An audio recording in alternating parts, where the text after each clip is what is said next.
Escucharemos a continuación innovación y propiedad intelectual. Él es gerente general de Nodriza Perú. Yair Delso es gestor de innovación con más de 17 años de experiencia articulando relaciones entre universidad, empresa y Estado.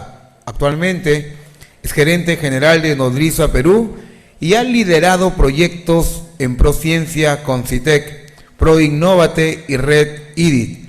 Se ha desempeñado como consultor en ITPET en temas de vigilancia tecnológica, propiedad intelectual y transferencia, y coordina la maestría en políticas y gestión de CTI en la Universidad Peruana Cayetano Heredia.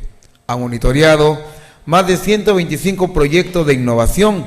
Es ingeniero agrícola, magíster en agronegocios y candidato a doctor en ingeniería industrial con formación en ISO 56002. Recibimos con fuertes aplausos a Yair Delso, quien nos hablará de innovación y propiedad intelectual.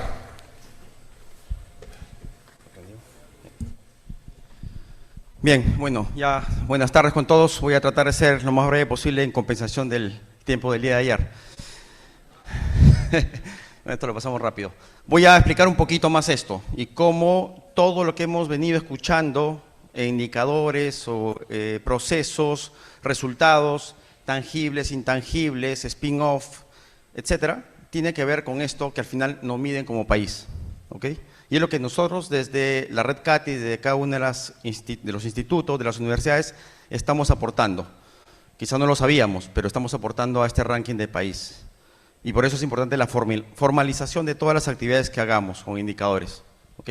Eso ya lo vimos ayer, estamos en el puesto 80 de 139 países. ¿Qué mide el ranking? Educación, educación terciaria, o sea, secundaria, superior, investigación y desarrollo. Ven ahí los rankings, gasto en educación, digamos, parte del PBI, la prueba PISA, graduados en ciencia e ingeniería.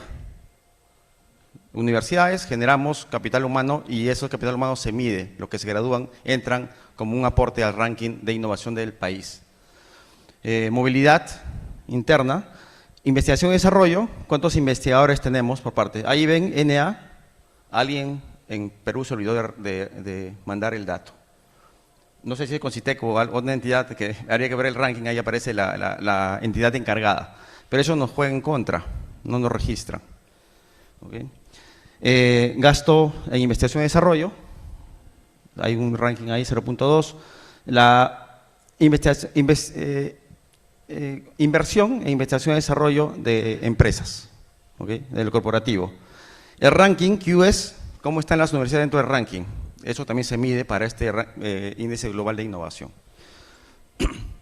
Sofisticación del negocio, trabajadores de conocimiento. ¿Cuántos empleados hay en conocimiento intensivo? Empresas de conocimiento intensivo son aquellas empresas que se dedican cuya razón de ser es la consultoría, por ejemplo. No es mucha capacidad intelectual puesto en negocios. Consultoría, estudio de abogados, arquitectos también entran en esa categoría de empleados en conocimiento intensivo, ¿no? ¿Cuántas mujeres hay en grados avanzados? Bueno, eso no tiene que ver ahí, financiamiento de negocios, Innovation Linkage, vimos ayer la vinculación, la universidad y la empresa. ¿Cuántas empresas internacionales tienen vinculación con las universidades? El clúster, desarrollo de clúster, ¿cómo se maneja eso? Hay toda una fórmula ahí para detectar cuántos clústeres se manejan a nivel de país. Familia de patentes. No escuché ninguna exposición de patentes explicando qué cosa es una familia de patentes, ¿ok? Pero sería bueno tocarlo, referir, porque eso suma al indicador. Pero las patentes que van teniendo las universidades, los institutos, están sumando a esto, como ven en el 5.3, absorción de conocimiento. ¿Cuánto se paga por propiedad intelectual? Cuando compran un software, compran un libro, y eso están pagando propiedad intelectual, y eso entra dentro del ranking mundial de innovación. Importaciones de alta tecnología, ¿cuánto importamos de alta tecnología? Las importaciones de TICs, software, se registra acá también.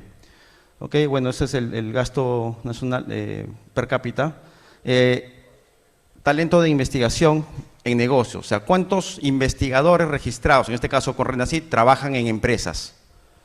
Bueno, no se registró. Si no registramos los investigadores, tampoco registramos cuántos investigadores están trabajando en empresas. Y ese es un indicador para el ranking.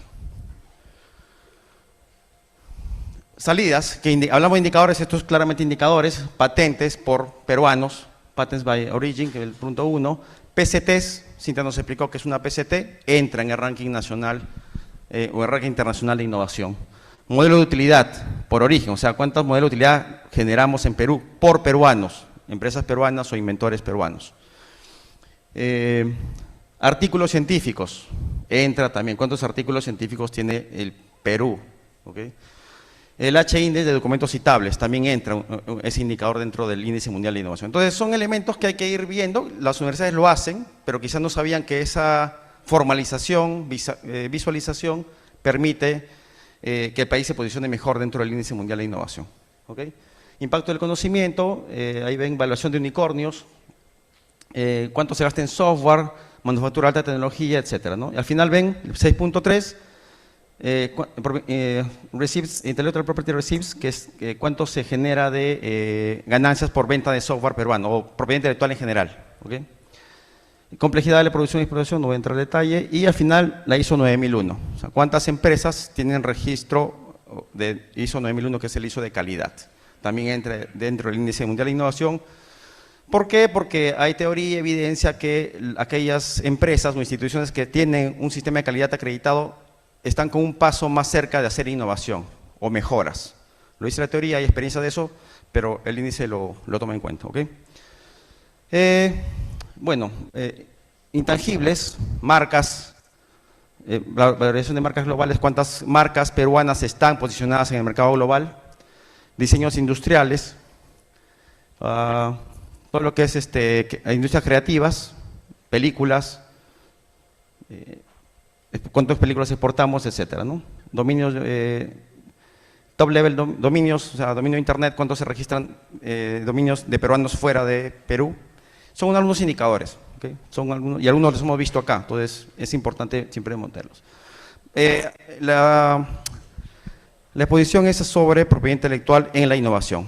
Algunos elementos de cómo tratar la propiedad intelectual como una estrategia. Ya hemos escuchado varias ponencias hasta el día de hoy hablando que la propiedad intelectual no es un fin en sí mismo, es una herramienta. Entonces, como herramienta, ¿cómo la uso? ¿Quiénes la usan o no la uso? ¿Okay? Algunas recomendaciones para una estrategia, errores comunes que no se deben cometer, dejar la propiedad intelectual para después. No debemos de no debemos esperar tener resultados para recién pensar si lo puedo proteger o no. Cursos de propiedad intelectual, cuando se hace un proyecto de investigación o de innovación, citar patentes, que se base en patentes, Gaby nos habló sobre la ingeniería reversa, son elementos que ya estoy viendo propiedad intelectual desde el inicio, desde la ideación. No proteger lo intangible también es un error, ignorar la competencia, por eso es importante ver qué se está haciendo en universidades o otras empresas de mi sector, etcétera.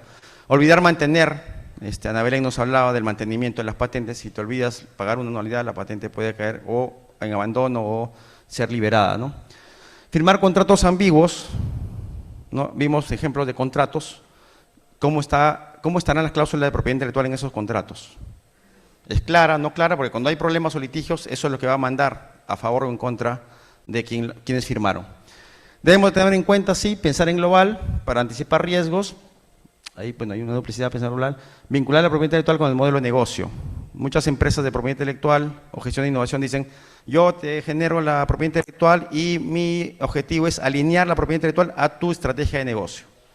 Suena sencillo decirlo, pero complicado hacerlo, porque siempre a veces, mayormente, la propiedad intelectual va por una vía y la estrategia comercial va por otra. Entonces, la idea de cómo combino esas cosas, ¿para qué tantas patentes? ¿Me va a servir para ganar más dinero o no? Que una empresa se crea para ganar dinero, ¿verdad? Entonces, ¿cómo hago para con la propiedad intelectual ganar más dinero? Este es un gráfico, hemos visto varios gráficos y traté de ejemplificar esto con… Vamos a hablar de patentes, por ahí marcas, ¿ok? Pero, ¿qué pasa con las demás formas de propiedad intelectual? Tengo un dispositivo médico, puedo incluir marca, derecho de autor, un spin-off, un startup puede generar un dominio de internet, un .com, .p, Eso también se considera como parte de la estrategia de propiedad intelectual.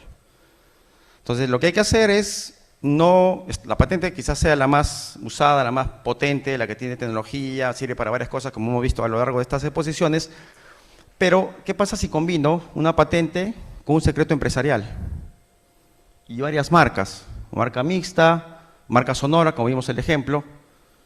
¿No sería más potente? ¿Podría ganar más dinero? ¿O estar más protegido? ¿O ser más vistoso para las empresas, para mis clientes? Eso depende de la estrategia. Cada empresa va a encontrar su propia estrategia, cada universidad, así como tiene modelos y formatos, va a encontrar su propia estrategia.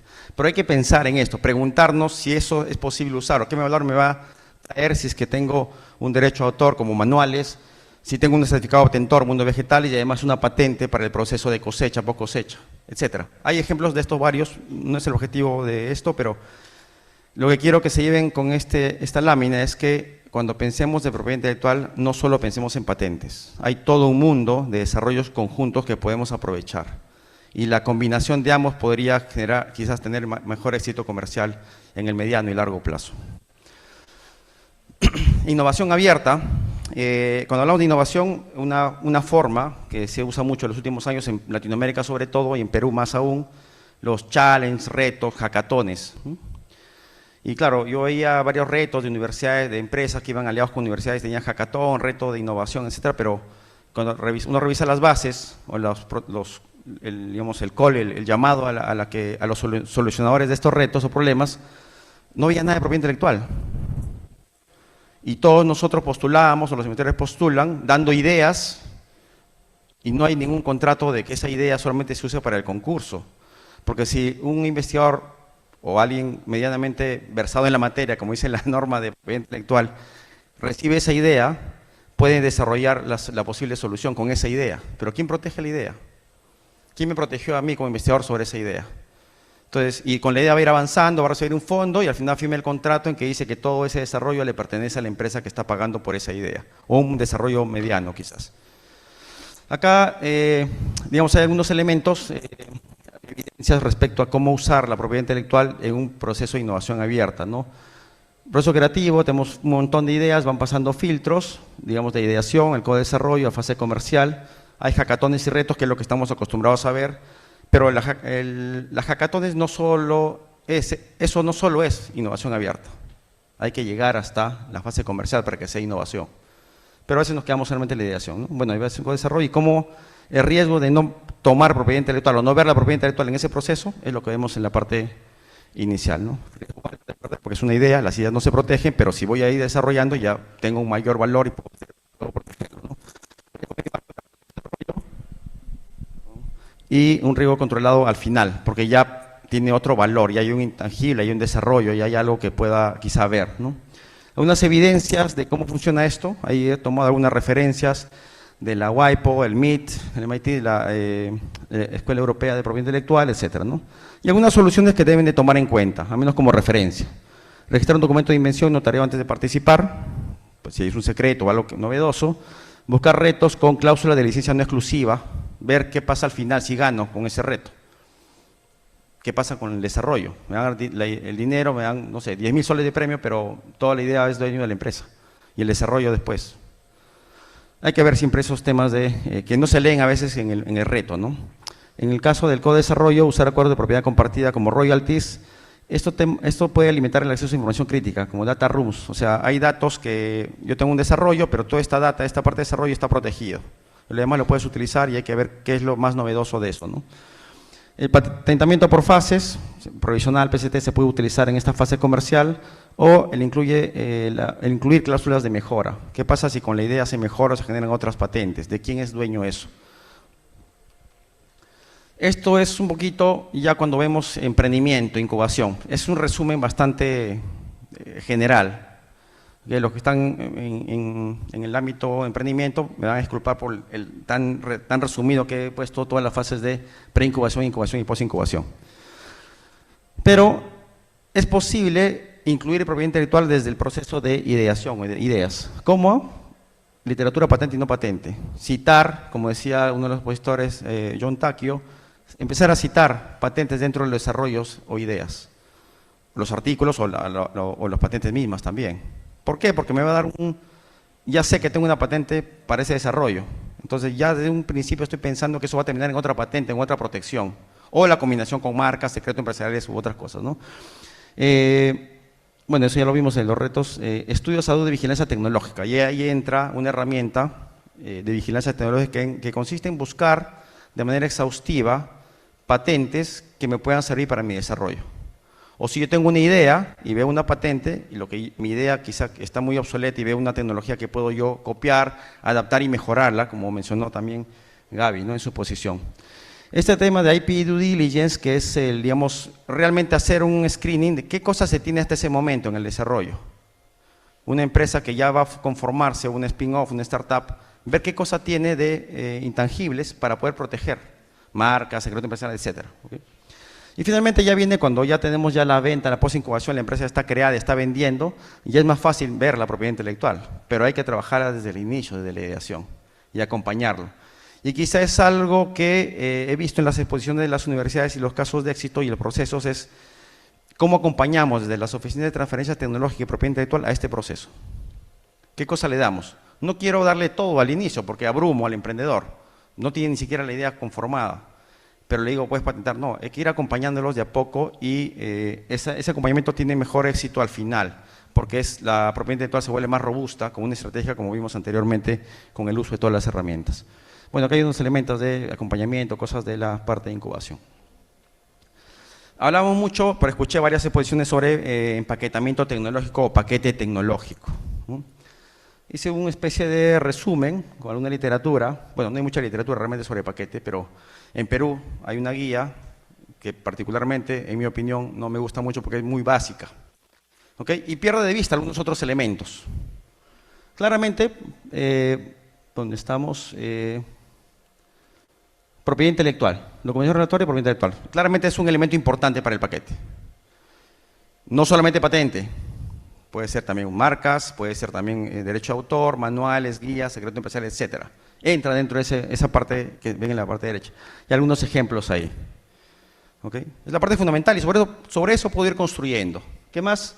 Manuales de operación, instalación y mantenimiento cuando tengo ya el producto terminado. Y hay que distinguir un paquete tecnológico de una tecnología que yo voy a vender en anaquel o poner en góndolas en un supermercado, en una tienda, de un paquete tecnológico que no es directamente para venta al público masivo, sino es para una empresa para su proceso. Ahí llevo todo, si es tecnología, llevo todo desarmado, llevo todo para armar o para hacer. Si es un proceso, es más intangible, pues una receta de cómo se hacen las cosas. ¿Cómo empaqueto eso? Básicamente ahí recobra más fuerza quizás los manuales, secreto, el detalle pormenorizado de cómo se hacen las cosas, cómo deben de hacerse las cosas en la empresa que va a recibir la tecnología. Prototipo o producto validado, no físico digital. Ahí hay varias formas, no lo tengo acá, pero tengo una presentación sobre tipos de prototipos. Puedo mostrar la tecnología de muchas maneras. Plantas piloto en universidades, así funciona mi tecnología. Vengo a empresas, miran. Puedo tener simuladores, ¿no? En 3D, AutoCAD, SolidWorks, hay muchos software de simulación de fluidos, de flujos, etcétera. Puedo mostrar que así funciona mi tecnología, pero no existe la tecnología, lo estoy mostrando en un simulador. Pero también vale para demostrar que mi prototipo sirve o no sirve. Y ahí también veo en la parte visual, ¿no? O prototipos de baja calidad como impresiones 3D, etcétera. Entonces hay que ver quién es el cliente, según el cliente voy a diseñar el paquete tecnológico. ¿Por qué paquete tecnológico? ¿Voy a vender el paquete o voy a poner una parte del paquete? ¿O solamente le interesa la patente? Estoy pensando en el cliente, como vimos ayer, estoy pensando en la empresa que va a recibir la tecnología o va a pagarme por la tecnología. Voy con mi paquete a una empresa y la empresa me dice, no me interesa el paquete, solo me interesan tus manuales porque yo tengo equipamiento, tengo personal capacitado. Entonces, ¿el paquete sirve o no sirve? Más allá de que se pueda vender el paquete o no, sí sirve para poder identificar todo lo que yo tengo y todo lo que yo pueda hacer después con esto, en parte o en todo. ¿Okay? Productos o pruebas de validación, ahí hay unos elementos, protocolos de campo. Esos resultados, la documentación que se tiene en el proceso es importante documentarla y tenerla porque eso cuando se transfiere puedo saber qué cosa no funcionó. Y si me vuelve a ocurrir que no funcionó en la empresa que me está recibiendo la tecnología, podría hacer mejoras de lo que yo ya hice, yo ya pasé por ese proceso. Estándares y calidad de modelo de negocio, bueno, hay sectores y sectores, ¿no? Hay sector farma, es muy o altamente regulado, hay protocolos que hay que cumplir, certificación de registro sanitario, etcétera, etcétera, etcétera. Y mi paquete forma parte de eso, cumplo con todas las regulaciones, tengo los certificados, esa es parte de mi paquete. Pero hay sectores, el caso que puso Gaby sobre esta empresa, este spin-off, que tiene un servicio de psicología o atención de psicología, ¿qué es lo más fuerte en ese paquete? En ese paquete que está ofreciendo. Son protocolos, manuales o guías o fichas de análisis de una entrevista quizás. ¿Ok? No tiene, ahí recuerda más fuerza esto. Entonces depende siempre el paquete de qué cosa tengo y a quién lo voy a vender o cómo quiero mostrar mi paquete tecnológico. Y finalmente la capacitación técnica de acompañamiento, que es el know-how que yo voy a darle a quien va a recibir el paquete o quien está interesado en implementar el paquete tecnológico o la tecnología en sí misma. Vimos en algunos elementos de cómo el parque científico tecnológico, los parques científicos tienen, son los llamados a nivel de infraestructura para poder hacer transferencia o desarrollar tecnologías, etc. Hice esto hace unos meses atrás, les mencioné que habían como 30 y tantos parques científicos tecnológicos aprobados por el Congreso de la República y todos se las asignaban a universidades públicas de distintas regiones. Entonces, revisando literatura, algunas experiencias, tenía el parque científico tecnológico que nace de las universidades o donde las universidades están liderando, va a tener resultados, patentes con valor comercial, no las patentes académicas, sino patentes con valor comercial, con alta probabilidad de transferencia o de licenciamiento o de generar spin-off o que sirvan para hacer negocios. Prototipos. Artículos científicos de alto impacto también entran dentro de lo que se puede desarrollar dentro del parque científico o que el parque científico tenerlo como activos y mucho know-how, mucho saber hacer las cosas bien, en tecnología, en ciencia, biotecnología, etcétera, etcétera, etcétera.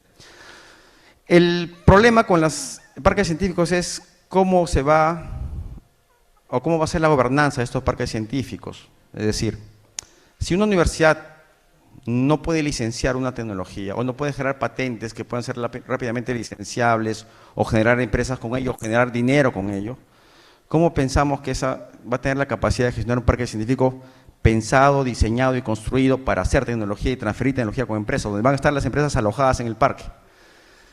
Entonces, lo que va a ocurrir, creo yo, es que se traslade la burocracia académica al parque científico, ¿no? Lentitud en procesos, no claridad, no reglamentos, no lineamientos, desmotivación académica por la innovación, no sirve el parque. El parque sí sirve, pero está quizás mal enfocado, mal ejecutado. Fuga de empresas, atraigo empresas, pero las empresas no encuentran el espacio, el ecosistema adecuado en el parque científico. No encuentro investigadores que hablen mi idioma, no hay un estudio de abogados que me ayude a hacer contratos, etcétera, etcétera, etcétera. Y dependencia presupuestal. El dinero siempre va a ser un problema. ¿Quién paga todo eso? ¿Quién le paga al investigador para que esté dictando clases o no dictando clases, pero que esté 100% instalado en este parque científico? Versus un modelo ágil que hay que tener estos elementos, ¿no? Estructura clave del parque científico, los resultados y riesgos si es que no se cambia este modelo, si no llega a funcionar. Autonomía jurídica, fundación, patronato, una empresa aparte podría ser una solución. Un consejo directivo, buenas prácticas de parques científicos hablan de esta conformación, 30% académico, 50% empresariado y quizá un 20% del Estado. Triple hélice, ¿no? Para tomar decisiones sobre el funcionamiento del parque científico. Porque posiblemente accedan a fondos públicos, fondos privados, etcétera, etcétera, etcétera. Fuente de financiamiento, venta de servicios, equity de startups y la actividad de laboratorios, que es lo que genera ingresos para el sostenimiento y autonomía del parque científico. Bueno, triple impacto pueden haber ahí algunos elementos. Y si no cambiamos este modelo burocrático hacia un modelo más ágil, se van a otros hubs, tecnología queda en papers, artículos, no hay más patentes académicas sin valor comercial o desincentivos para futuros proyectos. Entonces, va a empezar a morir el parque científico. Un poco, activos tecnológicos, esto es un poquito de las cosas que podemos identificar como activos intangibles dentro de una universidad. Servicios académicos y de capacitación. Unidades de producción de bienes y servicios, laboratorios e institutos de consultoría son los insumos ya a tener algunos, como ven acá, posibles protección mediante estrategias de políticas claras de propiedad intelectual. Voy teniendo resultados, también puedo empezar a registrar estos o proteger estos ya medianamente avanzado actividades de I+D+I+C. Proyecto concluido, resultados de investigación de pre, posgrado, etc. Y finalmente, publicaciones de la universidad y sus unidades. ¿Cómo utilizo las publicaciones? Ya lo mencionó John Takio, la citación de patentes para elevar o la visibilización de las tecnologías. Marcas generales y deberías de la universidad. Universidades en Estados Unidos, por ejemplo, MIT o varias universidades, sobre todo Estados Unidos, van a hacer souvenirs, por ejemplo, hacen una licitación. Empresas textiles que hagan tomatodos, cartucheras. ¿Quiénes quieren ser mis proveedores?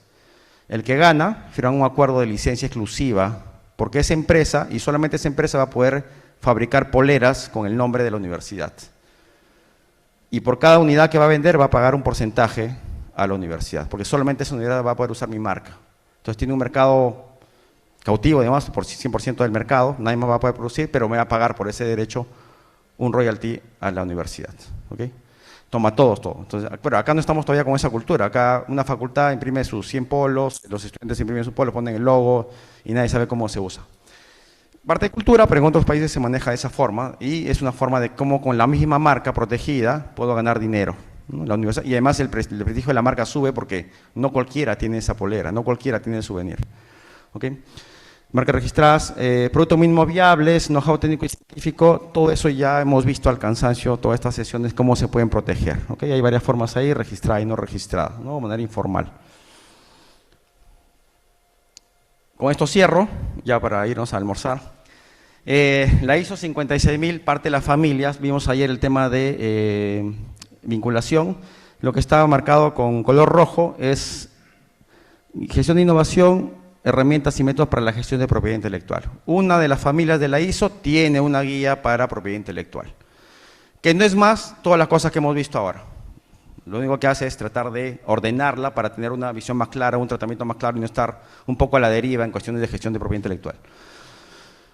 Esto ya lo vimos, vimos ahora, y esto es lo que contempla, es un resumen de todo lo que contempla esta ISO de 56000 respecto a propiedad intelectual, ¿no? Los números representan un capítulo de la norma, por eso lo pongo como números.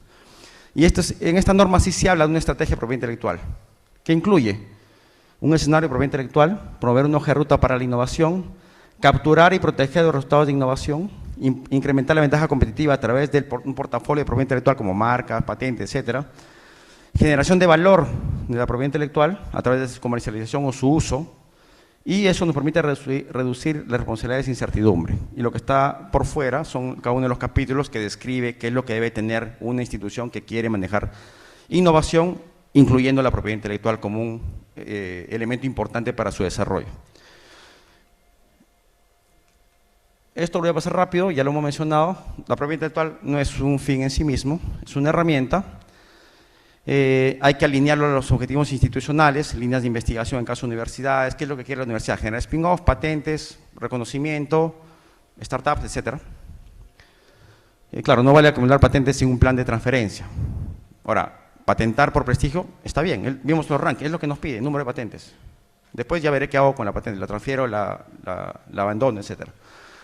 La propiedad intelectual potencia el impacto social y económico, eso hay estudios hasta por doquier, pero incluye mecanismos claros para licenciar tecnologías, lineamientos como tiene la Científica del Sur, política clara como la tiene Cayetano Heredia, PUC también, etc. Y muchas universidades de ustedes tienen el reglamento de propiedad intelectual.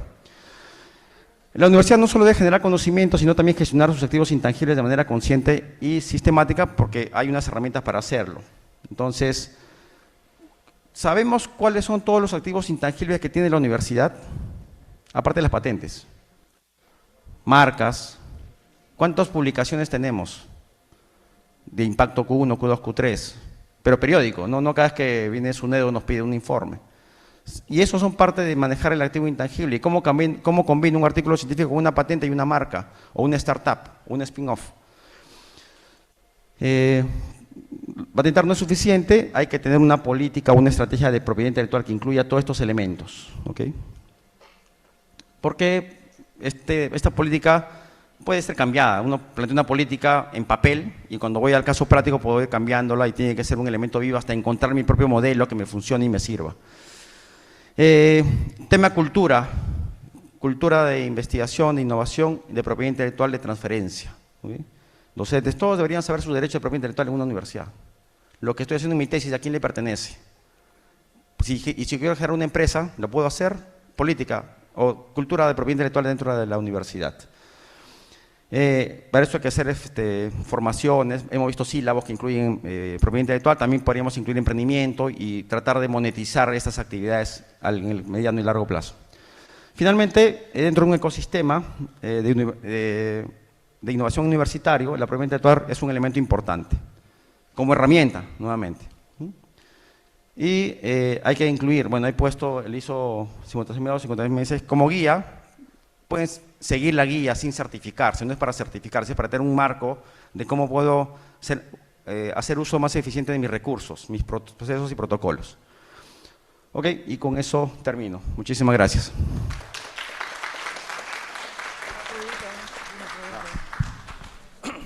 Gracias, Yair, por compartir experiencias. Vamos a ver una pregunta solamente.